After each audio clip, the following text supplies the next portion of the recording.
의료기관과 교회 등을 중심으로 코로나19의 소규모 집단 감염이 계속되고 있습니다. 일선 학교에서는 사상 초유의 온라인 개학을 앞두고 있는데요. 코로나19 브리핑 고려대학교 약학대학 김정기 교수와 자세히 살펴보겠습니다. 교수님 어서 오십시오. 어서 오세요. 안녕하세요. 자, 최근에 대구 제2미주병원도 그렇고 그리고 의정부의 성모병원에서도 확진자가 발생하면서 폐쇄 조치에 들어갔습니다.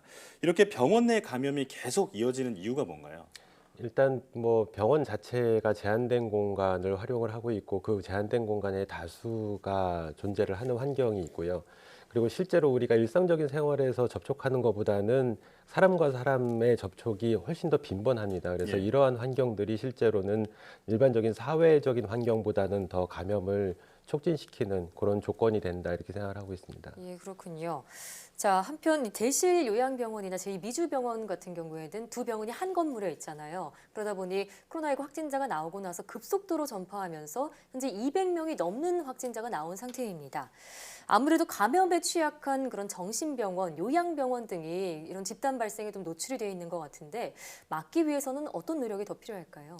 일단 비단 지금 말씀하신 요양병원이나 정신병원 이외에도 일반적인 병원도 마찬가지입니다. 예. 언제든지 감염에 굉장히 취약한 환경이 있고요. 왜냐하면 기본적으로 입원하고 계신 분들이 질병을 가지고 있는 경우가 많습니다. 그러다 예. 보니까 이제 질병에 취약한 그런 환경이 있는데 그러다 보니까 이런 병원 같은 시설에 대해서는 그러니까 예방적인 그 예비적 진단 방역 조사가 필요할 것 같고 일단 예. 감염자가 발생을 하게 되면 그 접촉한 사람에 대해서 꼼꼼하게 체크를 하면서 네. 역학조사를 진행하는 그런 것들이 필요하다 이렇게 생각을 하고 있고요. 네. 실제로 그 역학적인 그 범위도 넓게 잡아서 그 역학조사상에서 허점이 발생하는 거가 있는지를 꼼꼼히 체크를 해야지만 이런 대규모의 확산을 방지할 수 있을 거다 이렇게 생각을 하고 있습니다. 네. 네.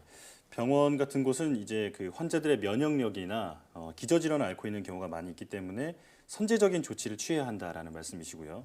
자, 이런 가운데 방역 당국이 완치된 환자의 그 회복기 혈장을 이용해서 중증 환자 치료에 활용하겠다고 계획을 발표를 했습니다. 자, 구체적으로 혈장 치료가 어떤 것인지 설명해 주시죠. 그러니까 우리가 면역 시스템을 면역력을 획득하는 차원에서 구분을 하면 능동 면역이라고 하는 거하고 수동 면역이라고 하는 게 있거든요. 네.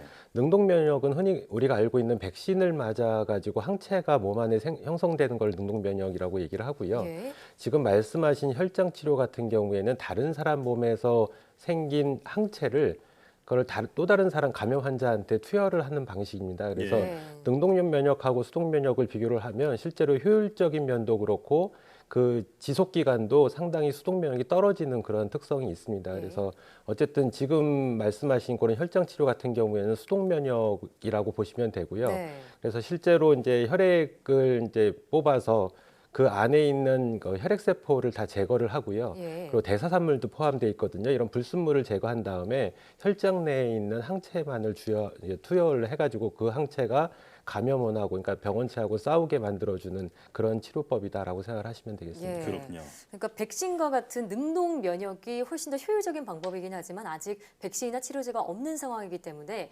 완치돼서 회복기에 있는 사람들의 그런 항체를 활용해서 혈장 치료에 이용하는 수동 면역을 지금 대안으로 제시된 상황인데요.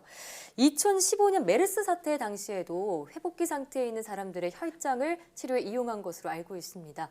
이때 당시 효과가 있었는지 궁금하고요. 코로나19 사태에도 혈장 치료가 도움이 될까요? 그러니까 과거 말씀하신 대로 2015년 우리나라 메르스 때도 유사한 그러니까 치료법을 시행한 적이 있는데 네. 당시에는 큰 효과가 없었다라고 보도된 예. 바가 있고요. 예. 더 거슬러 올라가면 2003년 사스 때 홍콩에서 유사한 치료법을 시행한 적이 있는데 네. 그 당시에는 그러니까 감염 초기일 때는 일정 부분 제한적으로 효능이 있었다. 그러니까 일정 부분요. 모든 사람도 아니고 부분적으로 특정 사람들한테서 효능이 있었다라고 알려져 있고 네. 반면 이제 중증인 환자에게 시술을 했을 때에는 효과가 없었다라는 보고가 있습니다. 그래서 예. 지금 코로나19는 말씀하신 대로 백신도 아직 없고 치료제도 없다 보니까 이제 대안적으로 이런 수동 면역에 의한 혈장 치료를 생각을 하고 있는데 예. 그러니까 기본적으로 방침이 중증인 환자한테 시술을 하려고 생각을 하고 있거든요. 네. 그러니까 과거 사스 때를 경험을 비추어 보면 네. 그러니까 효능에 있어서 굉장히 제한적일 거다 이렇게 생각을 하고 있습니다. 예. 그렇군요. 자, 자, 혈장 치료의 효과는 조금 더 지켜봐야 한다라는 말씀이시고요.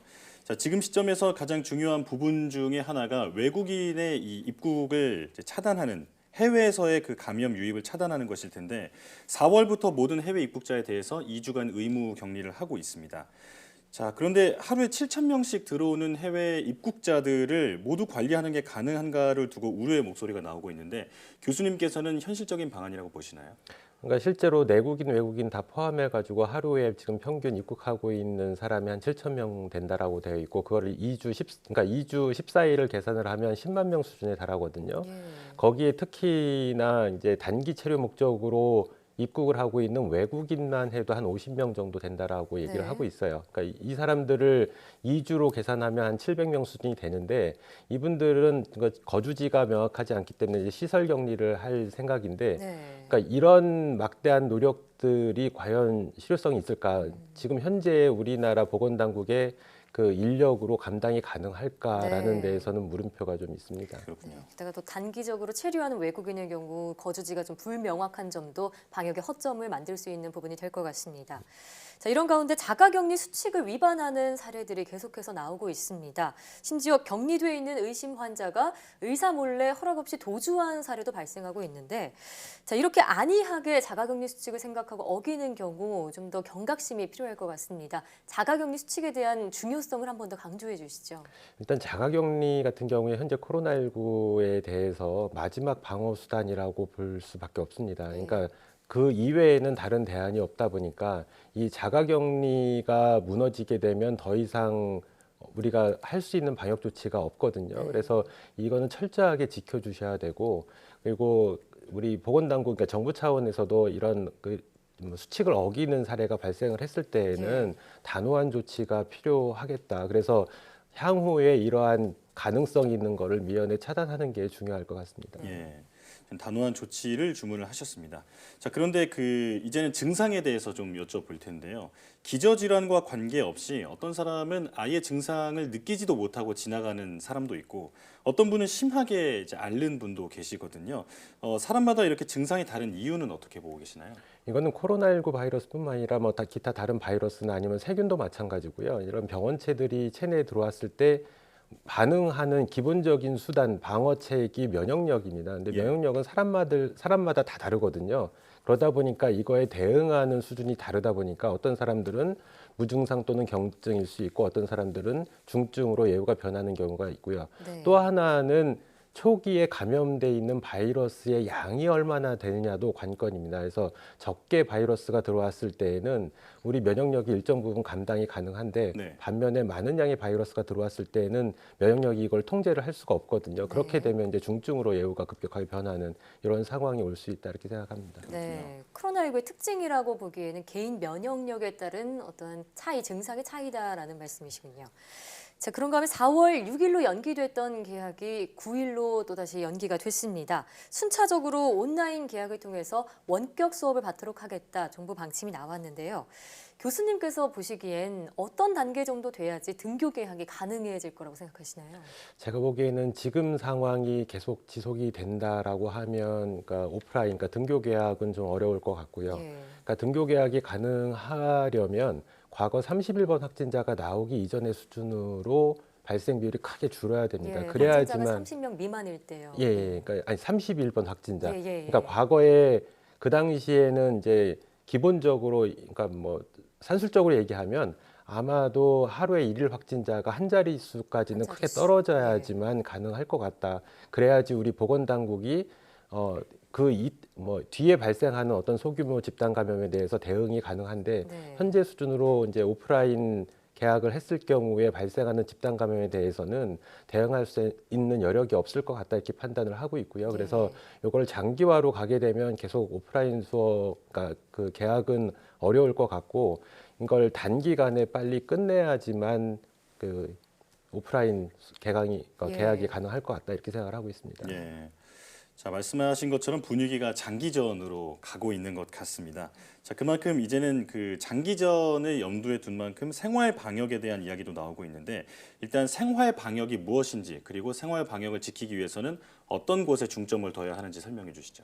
이제 생활 방역이라고 하는 게 지금 우리가 얘기하고 있는 감염병 예방 수칙을 준수하고 사회적 거리 두기를 하고 이런 부분들이거든요. 그래서 이런 부분들이 실제로 이제 그러니까 제 개인적인 의견으로는 장기화를 대비를 하는 거는 맞지 않다라고 보고 네. 단기간에 방역에 총력을 기울여서 강력한 방역 조침을 통해 가지고 빨리 우리나라가 안정세, 그러니까 거의 클리어 수준으로 가야지만 가능하지 이걸 장기화로 끌고 가게 되면 지금 같은 상황이 계속 반복되는 상황이거든요. 그러다 보면 비단 이제 감염병뿐만 아니라 이제 경제적인 악순환까지 동반을 할 수가 있기 때문에 그리고 국민들 피로감도 굉장히 높아지고 있고요. 그래서 네. 제가 보기에는 장기화보다는 단기화에 빨리 지금 상황을 어떤 해결을 해야 될 것 같고 네. 어쨌든 생활수칙 말씀하신 생활수칙 같은 경우에는 기본적인 감염병 예방 수칙과 사회적 거리두기를 지속적으로 수행하는 게 거기에 해당된다 이렇게 생각하고 있습니다. 네. 예. 좀 더 강도 높은 사회적 거리두기와 함께 이 자가격리 지침 더욱더 철저히 지켜야겠습니다. 오늘 말씀 고맙습니다. 감사합니다.